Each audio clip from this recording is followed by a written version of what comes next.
Very good morning. Last class ಅಲ್ಲಿ ನಾವೇನ್ discuss ಮಾಡ್ತಾ ಇದ್ವಪ್ಪ ಅಂದ್ರೆ ಉಭಯವಾಸಿ ಮತ್ತು ಸರೀಸೃಪಗಳ ಬಗ್ಗೆ ಡಿಸ್ಕಸ್ ಮಾಡ್ತಾ ಇದ್ವಿ. ಈ ಕ್ಲಾಸ್ ಅಲ್ಲಿ ಏನ್ ಡಿಸ್ಕಸ್ ಮಾಡೋಣಪ್ಪ ಅಂದ್ರೆ ಆ, ಪಕ್ಷಿಗಳು, ಅದನ್ನ ಏವ್ಸ್ ಅಂತ ಕರಿತೀವಿ. ಏನ್ ಕರಿತೀವಿ? ಏವ್ಸ್ ಅಂತ ಕರಿತೀವಿ.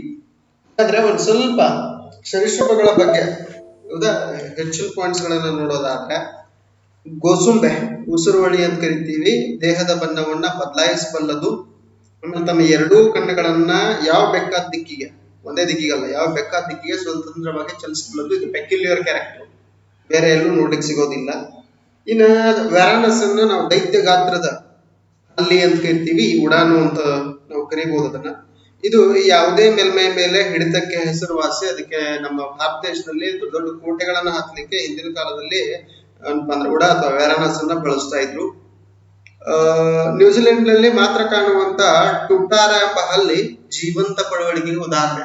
ಹಾಗಾದ್ರೆ ನಮ್ಮ ಎಕ್ಸಾಮ್ ಅಲ್ಲಿ ಜೀವಂತ ಪಳವಳಿಕೆಗಳನ್ನು ಹೆಸರಿಸಿ ಅವುಗಳನ್ನು ಜೀವಂತ ಪಳವಳಿಕೆ ಅಂತ ಯಾಕೆ ಕರೀತಾರ ಅಂತ ಕೇಳ್ಬೋದು. ಫಾರ್ ಎಕ್ಸಾಂಪಲ್ ಹಿಂಗ ಅದು ಟುಟಾರ, ಆಮೇಲೆ ಉಪ್ಪುಸಕ ಮೀನು, ಆಸ್ಟ್ರಿಚ್, ಇವೆಲ್ಲ ಜೀವಂತ ಪಳವಳಿಕೆಗಳು. ಯಾಕಪ್ಪ ಅಂದ್ರ ಅವು ಈ ಎರಡೂ ಪ್ರಾಣಿ ವರ್ಗಗಳ ನಡುವಿನ ಸಂಬಂಧವನ್ನ, ಈ ಪ್ರಾಣಿಯಿಂದ ಮತ್ತೊಂದು ಪ್ರಾಣಿ ಹೇಗೆ ಉಗಮ ಆಗಿದೆ ಅನ್ನೋದನ್ನ ವಿವರಿಸ್ತಾವ. ಹೌದಾ? ಅದಕ್ಕೆ ಪುಪ್ಪುಸಕ ಮೀನು ನೋಡ್ರಿ, ಪುಪ್ಪುಸಕ ಮೀನು ಏನ್ ವಿವರಿಸ್ತದ ಅಂದ್ರೆ ಅದು ನೀರಿನಲ್ಲಿ ವಾಸಿಸ್ಲಿಕ್ಕೆ ಸಮರ್ಥವಾಗಿದೆ, ತೇವಾಂಶಯುತ ಮಣ್ಣಿನಲ್ಲಿ ವಾಸಿಸ್ಲಿಕ್ಕೆ ಸಮರ್ಥವಾಗಿದೆ. ಹಂಗಾದ್ರೆ ಕಪ್ಪೆಗಳಲ್ಲಿ ವಾಸಿಸ್ತಾವ ತೇವಾಂಶಯುತ ಮಣ್ಣಿನಲ್ಲಿ. ಹಂಗಾದ್ರೆ ಯಾವ ರೀತಿಯಾಗಿ ಮೀನುಗಳಿಂದ ಕಪ್ಪೆಗಳು ಭೂಮಿ ಮೇಲೆ ಉಂಟಾದು, ಇವೆರಡರ ನಡುವಿನ ಸಂಬಂಧವನ್ನು ಏನ್ ಮಾಡ್ತಾ ಇದೆ ಪುಪ್ಪುಸಕ ಮೀನು ವಿವರಿಸ್ತಾ ಇದೆ. ಹಂಗಾದ್ರೆ ಜೀವಂತ ಪಳವಳಿಕೆ.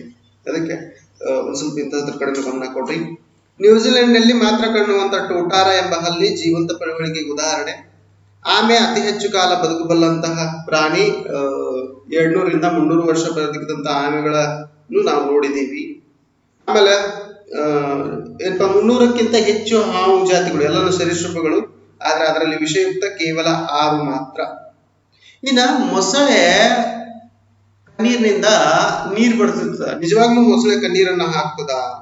ಅದನ್ನ ಮೊಸಳೆ ಕಣ್ಣೀರು ಅಂತ ನಾವು ಗಾದೆ ತರ ಬಳಸ್ತೀವಿ. ಬಟ್ ಮೊಸಳೆ ಕಣ್ಣೀರಿನ ಕೆಳಭಾಗದಲ್ಲಿ ಒಂದ್ ಜೋಡಿ ಏನಿದವಪ್ಪ ಅಂದ್ರೆ ಅಶ್ರು ಗ್ರಂಥಿಗಳಿದಾವ. ಆ ಗ್ರಂಥಿಗಳ ಮೂಲಕ ನೈಟ್ರೋಜನ್ ಯುಕ್ತ ತ್ಯಾಜ್ಯಗಳನ್ನ ದೇಹದಿಂದ ಹೊರಹಾಕುವಂತ ಕೆಲಸ ಯಾವ್ದು ಮಾಡ್ತದ? ಮೊಸಳೆ ಮಾಡ್ತದ. ಅದಕ್ಕೆ ಅದ್ ನಮ್ಗೆ ಏನ್ ಕಾಣಿಸ್ತದ? ಕಣ್ಣೀರಿಡುವಂತೆ ಕಾಣಿಸ್ತದ. ಇನ್ನ ಭೂಮಿಯನ್ನ ಆಳ್ತಾ ಇದ್ದ 150 ಮಿಲಿಯನ್ ವರ್ಷಗಳ ಹಿಂದೆ ಯಾವ ಜೀವಿಗಳಪ್ಪ ಅಂದ್ರೆ ಅವು ಸರೀಸೃಪಗಳು, ದೈತ್ಯ ಸರೀಸೃಪಗಳು, ಡೈನಾಸಾರ್ಗಳು. ಇವತ್ತು ಅಳೆದು ಹೋಗಿದಾವ. ಯಾಕಂದ್ರೆ ಪರಿಸರದ ನಿಯಮಕ್ಕೆ ವಿರುದ್ಧವಾಗಿ ಹೋದ್ರಿಂದ ಪರಿಸರ ನಿಸರ್ಗದ ಆಯ್ಕೆ ಅಂತ ಬರ್ತದೆ. ಪರಿಸರ ತನಗೆ ಯಾವ್ದು ಬೇಕು ಅದನ್ನ ಉಳಿಸ್ಕೊಳ್ತದೆ, ಯಾವ್ದು ಬೇಡ ಅದನ್ನ ತುಂಬಾ ವ್ಯವಸ್ಥಿತವಾಗಿ ತೆಗೆದು ಹಾಕ್ತದೆ. ಮನುಷ್ಯನು ಪರಿಸರದ ವಿರುದ್ಧ ಹೊರಟಿದಾನ. ಯಾವ ಕಾರಣ ಕೊಟ್ಟು ಮನುಷ್ಯನನ್ನ ಭೂಮಿಯಿಂದ ವ್ಯವಸ್ಥಿತವಾಗಿ ತೆಗೆದು ಹಾಕ್ತದ ಅಂತ ಗೊತ್ತಿಲ್ಲ. ಇಂಥದಕ್ಕೆ ಸಂಬಂಧಪಟ್ಟಂತ ಪ್ರಶ್ನೆಗಳು ಬರಬಹುದು. ಇನ್ನ ನಾನು ಆಲ್ರೆಡಿ ಹೇಳಿದ್ದೀನಿ, ಉಷ್ಣ ರಕ್ತ ಪ್ರಾಣಿಗಳು ಮತ್ತು ಶೀತ ರಕ್ತ ಪ್ರಾಣಿಗಳು ವಾತಾವರಣದ ತಾಪದ ಬದಲಾವಣೆಗೆ ಅನುಗುಣವಾಗಿ ತಮ್ಮ ದೇಹದ ತಾಪವನ್ನ ಬದಲಾಯಿಸಿಕೊಳ್ಳುವಂತಹ ಕಶೇರುಗಳಿಗೆ ನಾವು ಶೀತ ರಕ್ತ ಪ್ರಾಣಿಗಳು ಅಂತ ಕರಿತೀವಿ. ಉದಾಹರಣೆ ಮೀನುಗಳು, ಉಭಯವಾಸಿಗಳು, ಸರೀಸೃಪಗಳು. ಇವು ಮೂರು ಕೂಡ ಏನಪ್ಪಾ ಅಂದ್ರೆ ಶೀತ ರಕ್ತ ಪ್ರಾಣಿಗಳು. ಪರಿಸರದ ತಾಪದಲ್ಲಿ ಬದಲಾವಣೆಗಳು ಇದ್ದಾಗ್ಯೂ ತಮ್ಮ ದೇಹದ ತಾಪಮಾನವನ್ನ ಒಂದೇ ರೀತಿಯಾಗಿ, ಪರಿಸರದ ತಾಪದಲ್ಲಿ ಬದಲಾವಣೆ ಇದ್ದಾಗ್ಯೂ ತಮ್ಮ ದೇಹದ ತಾಪಮಾನದಲ್ಲಿ ಒಂದೇ ರೀತಿ ಕಾಪಾಡಿಕೊಳ್ಳಬಲ್ಲಂತ ಸಾಮರ್ಥ್ಯ ಇರುವಂತಹ ಜೀವಿಗಳಿಗೆ ನಾವು ಏನು ಕರಿತೀವಿ ಅಂದ್ರೆ ಉಷ್ಣ ರಕ್ತ ಪ್ರಾಣಿಗಳು ಅಂತ ಕರಿತೀವಿ. ಹೋಮಿಯೋಥರ್ಮಿಕ್ ಆನಿಮಲ್ಸ್. ಉದಾಹರಣೆಗೆ ಪಕ್ಷಿಗಳು ಮತ್ತು ಸ್ತನಿಗಳು. ಅಂಡಾಯುಜ ಮತ್ತು ಜರಾಯುಜ ಬಗ್ಗೆ ನಾನು ಹೇಳಿದ್ದೀನಿ. ಮೊಟ್ಟೆ ಇಡುವಂತಹ ಪ್ರಾಣಿಗಳನ್ನ ಸಾಮಾನ್ಯವಾಗಿ ಅಂಡಜಗಳು ಅಂತ ಕರಿತೀವಿ. ಹೌದಾ? ಮೀನು, ಉಭಯವಾಸಿ ಮತ್ತು ಸರೀಸೃಪಗಳು ಪಕ್ಷಿಗಳು ಅಂಡಜಗಳು.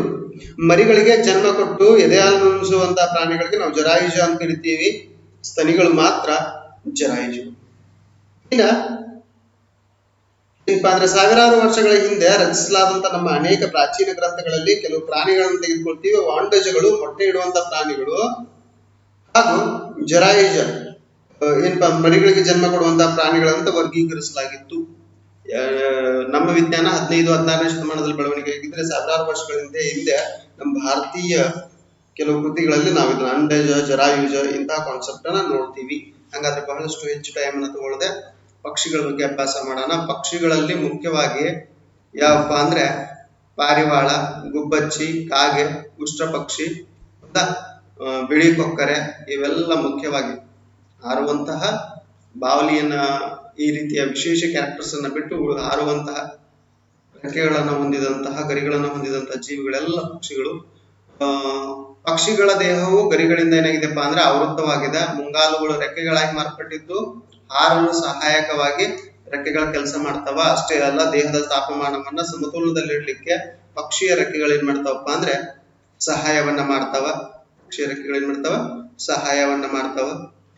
ಪಕ್ಷಿಗಳು ಶ್ವಾಸಕೋಶಗಳಿಂದ ಉಸಿರಾಡ್ತಾವ, ಬೇರೆ ಯಾವುದೇ ಅಂಗಗಳಿಂದ ಉಸಿರಾಟವನ್ನು ನಡೆಸಲಿಕ್ಕೆ ಸಾಧ್ಯ ಇಲ್ಲ.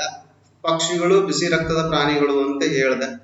ಪಕ್ಷಿಗಳು 4 ಕೋಣೆಗಳನ್ನ ಹೊಂದಿದಂತ ಹೃದಯವನ್ನು ಹೊಂದಿದವ. ಸರೀಸೃಪಗಳಲ್ಲಿ 3 ಕೋಣೆಗಳ ಹೃದಯ ಇತ್ತು, ಆದ್ರೆ ಅಪವಾದ ಎಂಬಂತೆ ಮೊಸಳೆಯಲ್ಲಿ 4 ಕೋಣೆಗಳ ಹೃದಯ ಇತ್ತು. 4ನೇ ಕೋಣೆಯ ಪೂರ್ಣ ಪ್ರಮಾಣದಲ್ಲಿ ಬೆಳವಣಿಗೆ ಹೊಂದಿಲ್ಲ. ಎಲ್ಲಿ?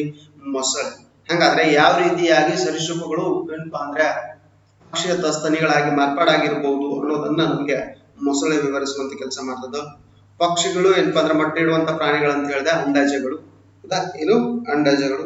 ಇನ್ನೊಂದು ಸ್ವಲ್ಪ ಪಕ್ಷಿಗಳ ಬಗ್ಗೆ ನೋಡುವುದಾದ್ರೆ ಈ ಪ್ರಾಣಿಗಳು ಏನಪ್ಪಾ ಅಂದ್ರೆ ತುಂಬಾ ಭಿನ್ನ, ವಿಶಿಷ್ಟ. ಯಾಕಪ್ಪ ಅಂದ್ರೆ ಕೆಲವು ನೆಲವಾಸಿಗಳು, ಕೆಲವು ಹಾರಾಡಬಲ್ಲವು, ಇನ್ನು ಕೆಲವು ಜಲವಾಸಿಗಳು. ಆಮೇಲೆ ಈ ಹಿಂದಿನ ಕಶೇರುಕಗಳಿಗೆ ಹೋಲಿಸಿದ್ರೆ ಯಾವುದಕ್ಕೆ? ಮೀನುಗಳಿಗೆ, ಉಭಯವಾಸಿಗಳಿಗೆ, ಸರೀಸೃಪಗಳಿಗೆ ಇವು ಏನಪ್ಪಾ ಅಂದ್ರೆ ಉಷ್ಣ ರಕ್ತ ಪ್ರಾಣಿಗಳು. ದೋಣಿಯಾಕಾರದ ದೇಹ ಇದೆ, ಗಾಳಿಯನ್ನ ಸೀಳಿಕೊಂಡು ಗಾಳಿಯಲ್ಲಿ ಚಲಿಸ್ಲಿಕ್ಕೆ.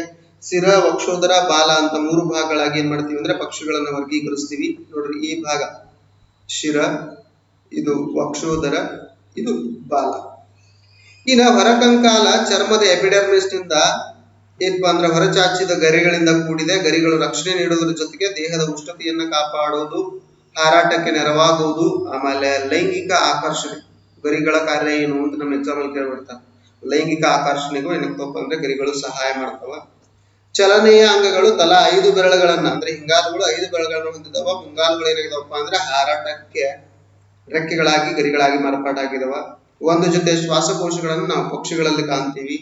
ಹೃದಯ ಏನಪ್ಪಾ ಅಂದ್ರೆ 2 ಹೃತ್ಕರ್ಣ ಮತ್ತು 2 ರಕ್ತಕಕ್ಷೆಗಳಿಂದ ಕೂಡಿದ್ದು 4 ಕವಾಟಗಳನ್ನ ಹೊಂದಿದೆ. ಆಮ್ಲಜನಕ ಸಹಿತ ರಕ್ತ, ಆಮ್ಲಜನಕ ರಹಿತದಿಂದ ಬೇರ್ಪಡ್ತದ. ಆಮ್ಲಜನಕ ಸಹಿತ ರಹಿತ ಎರಡು ಏನಾಗ್ತದ ಅಂದ್ರೆ ಬೇರ್ಪಡ್ತದ. ಇನ್ನ ಮಹಾಪಧಮನಿ ಬಲಭಾಗಕ್ಕಿದೆ. ಮಾನವನಲ್ಲಿ ಮಹಾಪಧಮನಿ ಎಡಭಾಗಕ್ಕೆ ಹೊಳ್ಳಿಕೊಂಡಿದ್ರೆ ಇಲ್ಲಿ ಮಹಾಪಧಮನಿ ಬಲಭಾಗಕ್ಕಿದೆ. ಮಿದುಳು ಹೆಚ್ಚು ಅಭಿವೃದ್ಧಿ ಹೊಂದಿದ್ದು 12 ಜೊತೆ. ಇಲ್ಲಿವರೆಗೂ ನೋಡಿದಂತ ಎಲ್ಲಾ ಜೀವಿಗಳಲ್ಲಿ ಮಿದುಳು ಬಳಿ 10 ಜೊತೆ ನರಹುರಿಗಳನ್ನ ನೋಡ್ತಾ ಇದ್ವಿ. ಇಲ್ಲಿ ಮಿದುಳು ಬಳಿ ಏನಾಗಿದೆ ಅಂದ್ರೆ 12 ಜೊತೆ ಮಿದುಳು ನರಗಳನ್ನ ಹೊಂದಿದೆ. ಆಮೇಲೆ ನಾನು ಆಲ್ರೆಡಿ ಹೇಳಿದೆ, ಅಂಡಾಜಗಳು ನಿಷೇಚನ ದೇಹದ ಒಳಗೆ ನಡೀತದ, ಬೆಳವಣಿಗೆ ದೇಹದ ಹೊರ ನಡೀತದ. ಇನ್ನು ಹಕ್ಕಿಗಳನ್ನ ಪ್ರಮುಖವಾಗಿ 2 ಗುಂಪುಗಳಾಗಿ ಗುರುತಿಸಲಾಗಿದೆ. ಅವು ಯಾವಪ್ಪ ಅಂದ್ರೆ ಹಾರಬಲ್ಲ ಹಕ್ಕಿಗಳು, ಗಿಳಿ, ಹದ್ದು, ಪಾರಿವಾಳ, ಕಾಗೆ, ಗುಬ್ಬಚ್ಚಿ, ಹಂಸ, ಬಾತುಕೋಳಿ, ಫ್ಲಮಿಂಗೋ. ಇವೆಲ್ಲ ಏನಪ್ಪಾ ಅಂದ್ರೆ ಹಾರಬಲ್ಲ ಹಕ್ಕಿಗಳು. ಹಾರಲಾರದ ಹಕ್ಕಿಗಳು ಯಾವಪ್ಪ ಅಂದ್ರೆ ಆಸ್ಟ್ರಿಚ, ಕಿವಿ, ರಿಯಾ, ಎಮು, ಪೆಂಗ್ವಿನ್. ಇವೆಲ್ಲ ಏನಪ್ಪಾ ಅಂದ್ರೆ ಹಾರಲಾರದ ಹಕ್ಕಿಗಳು. ಹಂಗಾದ್ರೆ ಹಾರ್ಲಿಕ್ಕೆ ಹಕ್ಕಿಯಲ್ಲಿರುವಂತಹ ಹೊಂದಾಣಿಕೆಗಳೇನು? ನಮ್ಮ ಎಕ್ಸಾಮ್ ಅಲ್ಲಿ ಒಂದು ಕ್ವಶನ್ ಬರಬಹುದು. ದೋಣಿ ಆಕಾರದ ದೇಹ, ರೆಕ್ಕೆಗಳಾಗಿ ಮಾರ್ಪಾಟಿರುವಂತಹ ಮುಂಗಾಲುಗಳು, ಮೇಲೇರಲು ಸಹಾಯಕವಾಗುವಂತೆ ರೆಕ್ಕೆಗಳ ಮೇಲೆ ವಿಶಿಷ್ಟವಾದ ಗರಿಗಳ ಹೊದಿಕೆ, ಹಾರಾಡುವುದಕ್ಕೆ ಅನುಗುಣವಾದ ಸ್ನಾಯುಗಳು, ದೇಹದ ತೂಕದಲ್ಲಿ ಗಣನೀಯವಾಗಿ ಇಳಿಕೆ, ಗಾಳಿಯಿಂದ ತುಂಬಿದಂತ ನೀಳ ಮೂಳೆಗಳು, ವಾಯುವಿಕ ಮೂಳೆಗಳಂತ ಕರಿತೀವಿ. ನ್ಯೂಮ್ಯಾಟಿಕ್ ಬೋನ್ಸ್ ಇದಾವೆ ಎಲ್ಲಿ? ಪಕ್ಷಿಗಳಲ್ಲಿ. ಅಂದ್ರೆ ಮೂಳೆಗಳಲ್ಲಿ ಗಾಳಿ ತುಂಬಿರ್ತದ. ದೇಹದ ಅನೇಕ ಮೂಳೆಗಳು ಒಂದನ್ನೊಂದು ಸೇರಿಕೊಂಡಿರುವಂತಹ ಸ್ಥಿತಿ, ಹಲ್ಲುಗಳು ಇಲ್ಲದೆ ಇರುವುದು. ಹೌದಾ? ಅದರ ಬದಲಿಗೆ ಏನಿದೆ ಅಂದ್ರೆ ಕೊಕ್ಕಿದೆ. ಶ್ವಾಸಕೋಶಗಳಲ್ಲಿ ಹೆಚ್ಚಿನ ಗಾಳಿ ಸಂಗ್ರಹಿಸಲು ನೆರವಾಗುವಂತಹ ಗಾಳಿ ಚೀಲಗಳು. ಇನ್ನ ಝೇಂಕಾರ ಪಕ್ಷಿ ಅತ್ಯಂತ ಚಿಕ್ಕ ಹಕ್ಕಿಯಾಗಿದ್ದು ಇದರ ತೂಕ ಎಷ್ಟಪ್ಪ ಅಂದ್ರೆ 3 ಗ್ರಾಮ್ ಇರ್ತದ. ಚುರುಕಾಗಿ ಹಾರುವಂತಹ ಮತ್ತು ಹಿಮ್ಮುಖವಾಗಿ ಹಾರಬಲ್ಲಂತ ಏಕೈಕ ಪಕ್ಷಿ. ಉಷ್ಟ್ರ ಪಕ್ಷಿ ಆಸ್ಟ್ರಿಚ್ ತುಂಬಾ ದೊಡ್ಡ ಪಕ್ಷಿ. ಗಂಡು ಉಷ್ಟ್ರ ಪಕ್ಷಿ ದೇಹ ಸುಮಾರು 2.4 ಮೀಟರ್ ಎತ್ತರ ಇರ್ತದೆ, ಸುಮಾರು 140 kg ತೂಕ ಇರ್ತದೆ. ಇದು ಗಂಟೆಗೆ 80 ಕಿಲೋಮೀಟರ್ ವೇಗದಲ್ಲಿ ಚಲಿಸಬಲ್ಲದು. ಇನ್ನು ಆರ್ಕಟಿಕ್ ಟರ್ನ್ ಎಂಬ ಪಕ್ಷಿಯನ್ನು ತೆಗೆದುಕೊಂಡ್ರೆ 18,000 ಕಿಲೋಮೀಟರ್ ದೂರದ ಪ್ರದೇಶಕ್ಕೆ ತಡೆರಹಿತವಾಗಿ ಹಾರಿ ವಲಸೆ ಹೋಗಬಹುದಾದಂತಹ ಸಾಮರ್ಥ್ಯ ಯಾವ್ದಿದೆಯಪ್ಪ ಅಂದ್ರೆ ಆರ್ಕಟಿಕ್ ಟರ್ನ್ ಇದೆ. ಅದಕ್ಕೆ ತುಂಬಾ ದೂರ ವಲಸೆ ಹೋಗುವಂತ ಪಕ್ಷಿ ಆರ್ಕಟಿಕ್ ಟರ್ನ್. ಹೆಣ್ಣು ಹಕ್ಕಿಗಳು ಆಕರ್ಷಿಸುವುದಕ್ಕೆ ಗಂಡು ಹಕ್ಕಿಗಳಿಗೆ ಬಣ್ಣ ಬಣ್ಣದ ಗರಿಗಳ ವಿಶೇಷ ವ್ಯವಸ್ಥೆ ಇದೆ. ಗಂಡು ನವಿಲು ಇದಕ್ಕೊಂದು ಉತ್ತಮ ಉದಾಹರಣೆ. ಗಂಡು ನವಲನ್ನ ಮಯೂರಿ ಅಂತ ಕರಿತೀವಿ, ಯಾಕಂದ್ರೆ ಬಣ್ಣ ಬಣ್ಣದ ರೆಕ್ಕೆಗಳನ್ನ, ಉದ್ದವಾದ ರೆಕ್ಕೆಗಳನ್ನ ಹೊಂದಿದೆ. ಏನಪ್ಪಾ ಅಂದ್ರೆ ಪಕ್ಷಿಗಳ ಬಗ್ಗೆ. ಇನ್ನು ಸ್ತನಿಗಳ ಬಗ್ಗೆ ನೋಡೋದಾದ್ರೆ ಮೆಮೋಲಿಯಾ ಅಂತ ಕರಿತೀವಿ. ಹೌದಾ, ಇದಕ್ಕೆ ಹೆಚ್ಚು ಕಡಿಮೆ ಎಲ್ಲಾ ಜರಾಯುಜಗಳು ಮಾನವ, ಬೆಕ್ಕು, ತಿಮಿಂಗಲ, ಬಾವಲಿ, ಕಾಂಗ್ರೂ, ಪ್ಲಾಟಿಪಸ್, ಎಕಿಡ್ನ. ಪ್ಲಾಟಿಪಸ್ ಮತ್ತು ಎಕಿಡ್ನ ವಿಶೇಷ ಯಾಕಪ್ಪ ಅಂದ್ರೆ ಮೊಟ್ಟೆ ಇಡ್ತಾವ, ಮರಿಗಳಿಗೆ ಹಾಲು ಉಣಿಸ್ತಾವ. ಎಕಿಡ್ನ ಮತ್ತು ಪ್ಲಾಟಿಪಸ್. ಇನ್ನು ಸ್ತನಿಗಳು ತಮ್ಮ ಮರಿಗಳಿಗೆ ಹೌದಾ ಪೋಷಣೆಗಾಗಿ ಎದೆ ಹಾಲನ್ನು ಉಣಿಸ್ತಾವ, ಕನ್ಯ ಗ್ರಂಥಿಗಳನ್ನ ಹೊಂದಿದಾವ. ಸ್ತನಿಗಳ ಚರ್ಮ ರೋಮಗಳಿಂದ ಅಂದ್ರೆ ಕೂದಲುಗಳಿಂದ ಕೂಡಿದ್ದು ಬೆವರು ಗ್ರಂಥಿ, ತೈಲ ಗ್ರಂಥಿಯನ್ನ ಹೊಂದಿದಾವ. ಸ್ತನಿಗಳು ಬಿಸಿ ರಕ್ತ ಪ್ರಾಣಿಗಳು, ಹೋಮಿಯೋಥರ್ಮಿಕ್ ಎನಿಮಲ್ಸ್. ಸ್ತನಿಗಳು ಮರಿಗಳಿಗೆ ಜನ್ಮ ನೀಡ್ತಾವ. ಎಕಿಡ್ನ ಮತ್ತು ಪ್ಲಾಟಿಪಸ್ ಅಪವಾದ ಎಂಬಂತೆ ಮೊಟ್ಟೆ ಇಡ್ತಾವ, ಆದ್ರೆ ಮರಿಗಳಿಗೆ ಏನಪ್ಪಾ ಅಂದ್ರೆ ಎದೆ ಹಾಲನ್ನ ಉಣಿಸ್ತಾವ. ಇನ್ನ ಮತ್ತೆ ಸ್ತನಿಗಳ ಮತ್ತೊಂದಷ್ಟು ಲಕ್ಷಣಗಳನ್ನ ನೋಡೋದಾದ್ರೆ ಏನಪ್ಪಾ ಅಂದ್ರೆ ಭೂಮಿಯ ಮೇಲೆ ಕಶೇರುಕಗಳಲ್ಲಿ ಅತ್ಯಂತ ವಿಕಸಿತ ಹೊಂದಿದಂತಹ ಜೀವಿಗಳು ಯಾವಪ್ಪ ಅಂದ್ರೆ ಅವು ಸ್ತನಿಗಳು. ಅನೇಕ ಬಗೆಯ ವಾಸನೆಗಳಲ್ಲಿ ಕಂಡು ಬರ್ತಾವ. ಬಹುತೇಕ ನೆಲವಾಸಿಗಳು, ಕೆಲವು ಜಲವಾಸಿಗಳು, ಇನ್ನು ಕೆಲವು ಹಾರಬಲ್ಲವು. ಇವು ಸಹ ಉಷ್ಣ ರಕ್ತ ಪ್ರಾಣಿಗಳು. ಸ್ತನಿಗಳು ಈ ಕೆಳಗಿನ ಗುಣಲಕ್ಷಣಗಳನ್ನ ತೋರ್ಪಡಿಸ್ತಾವ. ದೇಹವನ್ನ ನಾವೇನ್ ಮಾಡ್ಬೋದು ಅಂದ್ರೆ ಶಿರ, ವಕ್ಷೋದರ, ಬಾಲ ಈ 3 ಭಾಗಗಳಾಗಿ ವರ್ಗೀಕರಿಸಬಹುದು. ಆಮೇಲೆ ಡೈಫ್ರಾಮ್ ಅಂತ ವಫೆ ಅನ್ನೋ ಒಂದು ಸ್ನಾಯುವಿನ ಪದರ ಇದೆ. ಇದೇನ್ ಮಾಡ್ತಂದ್ರ ವಕ್ಷೋದರವನ್ನ ಮೇಲಿನ ವಕ್ಷ ಮತ್ತು ಕೆಳಗಿನ ಉದರ, ಮೇಲಿನ ವಕ್ಷ ಶ್ವಾಸಕೋಶದ ಭಾಗ, ಮೇಲಿನ ವಕ್ಷ, ಆಮೇಲೆ ಉದರ, ಹೊಟ್ಟೆ ಕೆಳಗಿನ ಭಾಗಗಳಾಗಿ ಬೇರ್ಪಡಿಸ್ತದ. ನಮ್ಮ ಉಸಿರಾಟ ಕ್ರಿಯೆಗಾಗಿ ವಫೆ ಏನ್ ಮಾಡ್ತಂದ್ರೆ ತುಂಬಾ ಸಹಾಯ ಮಾಡ್ತದ. ಇನ್ನ ಹೊರಕಂಕಾಲ ಚರ್ಮದಿಂದ ಆವೃತವಾಗಿದೆ. ಚರ್ಮ ಎಪಿಡೆರ್ಮಿಸ್ ಅನ್ನ ಹೊಂದಿದೆ. ಎಪಿಡೆರ್ಮಿಸ್ ನ ಮೇಲೆ ಕೂದಲುಗಳೇನಾಗಿದೆ ಅಂದ್ರೆ ಬೆಳ್ಕೊಂಡಿದಾವ. ಚಲನಾಂಗಗಳು 5 ಬೆರಳುಗಳನ್ನ ಹೊಂದಿದಾವ, ಪೆಂಟಾಡಕ್ಟೈಲ್. ಹೌದಾ, ಮುಂಗಾಲುಗಳು ಮತ್ತು ಹಿಂಗಾಲುಗಳು 5 ಬೆರಳುಗಳನ್ನ ಹೊಂದಿದಾವ. ತುದಿಗಳಲ್ಲಿ ನಖ ಅಥವಾ ಉಗುರುಗಳಿದಾವ. ಒಂದು ಜೊತೆ ಶ್ವಾಸಕೋಶಗಳು ಉಸಿರಾಟದ ಏನಪ್ಪಾ ಅಂದ್ರೆ ಅಂಗಗಳು. ಹೃದಯ 4 ಕೋಣೆಗಳಿಂದ ಕೂಡಿದೆ. ಮಹಾಪಧಮನಿ ಕಮಾನು ಹೃದಯದ ಎಡಭಾಗಕ್ಕೆ ವಾಲ್ಕೊಂಡಿದೆ. ಒಂಟೆಗಳನ್ನ ಹೊರತುಪಡಿಸಿ ಉಳಿದೆಲ್ಲ ಸ್ತನಿಗಳು ಏನಪ್ಪಾ ಅಂದ್ರೆ ಪ್ರೌಢ ಕೆಂಪು ರಕ್ತ ಕಣಗಳು ಕೋಶ ಕೇಂದ್ರ ರಹಿತವಾಗಿದಾವೆ. ಆದ್ರೆ ಒಂಟೆಯಲ್ಲಿ ಮಾತ್ರ ಕೋಶ ಕೇಂದ್ರ ಸಹಿತವಾಗಿದಾವೆ. ಹಲವು ಬಗೆಯ ಹಲ್ಲುಗಳನ್ನ ಕಾಣ್ತೀವಿ. ಭಿನ್ನದಂತಿಗಳು ಸ್ತನಿಗಳೇನಪ್ಪಾ ಅಂದ್ರೆ ಭಿನ್ನದಂತಿಗಳು. ಕೋರೆ ಹಲ್ಲು, ಬಾಚಿ ಹಲ್ಲು, ದವಡೆ ಹಲ್ಲು ಅಲ್ವಾ. ಆಮೇಲೆ ಹಲ್ಲುಗಳೆಲ್ಲ ದವಡೆಯಲ್ಲಿ ಉಳಿಕೊಂಡಿದಾವ. ಹೌದಾ, ಹೆಟ್ರೋಕೋಡಂಟು ಮತ್ತು ಥಿಕೋಡಂಟ್ ಅಂತ ಕರಿತೀವಿ. ಜೀವಿತಾವಧಿಯಲ್ಲಿ 2 ಬಾರಿ ಹಲ್ಲುಗಳು ಬಿದ್ದು ಬರ್ತಾವ. ಮಿದುಳು ಚೆನ್ನಾಗಿ ಅಭಿವೃದ್ಧಿ ಹೊಂದಿದೆ. 12 ಜೊತೆ ಮಿದುಳು ನರಗಳನ್ನ ಹೊಂದಿದೆ. ಸಾಮಾನ್ಯವಾಗಿ ಸ್ತನಿಗಳೆಲ್ಲ ಏನಪ್ಪಾ ಅಂದ್ರೆ ಜರಾಯುಜಗಳು. ನಿಷೇಚನ ಮತ್ತು ಬೆಳವಣಿಗೆ ತಾಯಿಯ ದೇಹದ ಒಳಗೆ.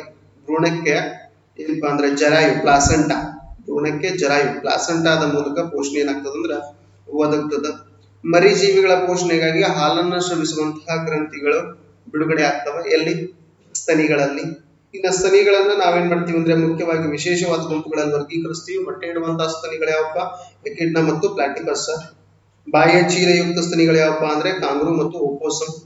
ಜರಾಯು ಸಹಿತ ಸ್ತನಿಗಳು ಯಾವಪ್ಪ ಅಂದ್ರೆ ಹಾರಬಲ್ಲ ಸ್ತನಿಗಳು ಅಂತ ಕೂಡ ಕರಿತೀವಿ. ಬಾವಲಿ ಮತ್ತು ಲೆಮೋರ್ಗಳು. ಜಲವಾಸಿ ಸ್ತನಿಗಳು ಯಾವಪ್ಪ ಅಂದ್ರೆ ತಿಮಿಂಗಲ, ಅತ್ಯಂತ ದೊಡ್ಡ ಪ್ರಾಣಿ, ಮತ್ತು ಡಾಲ್ಫಿನ್ಗಳು. ಮಾಂಸಾಹಾರಿ ಸ್ತನಿಗಳು ಯಾವಪ್ಪ ಅಂದ್ರೆ ಸಿಂಹ, ಹುಲಿ, ಚಿರತೆ, ಬೆಕ್ಕು, ನಾಯಿ, ತೋಳ.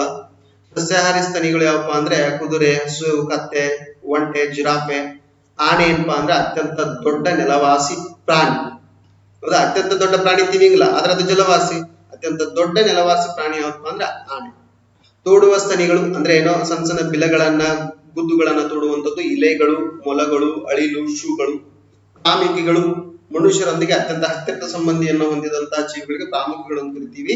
ಕಪಿಗಳು, ವಾನರರು, ನರರು ಏನಪ್ಪಾ ಅಂದ್ರೆ ಇವು ಕೂಡ ಸ್ತನಿಗಳ ಗುಂಪಿಗೆ ಸೇರ್ತವೆ.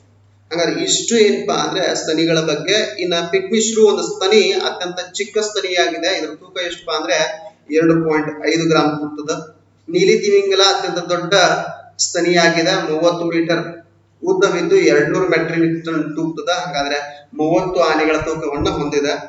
ಆಸ್ಟ್ರೇಲಿಯಾದ ರಾಷ್ಟ್ರೀಯ ಪ್ರಾಣಿಯಾದಂತಹ ಕಾಂಗ್ರೂ ಉದರ ಭಾಗದಲ್ಲಿ ಏನಪ್ಪಾ ಅಂದ್ರೆ ಒಂದು ಬಾಹ್ಯ ಚೀಲವನ್ನು ಹೊಂದಿದೆ. ಆ ಬಾಹ್ಯ ಚೀಲದಲ್ಲಿ ಮರಿಗಳನ್ನ ಪೋಷಿಸ್ತದ.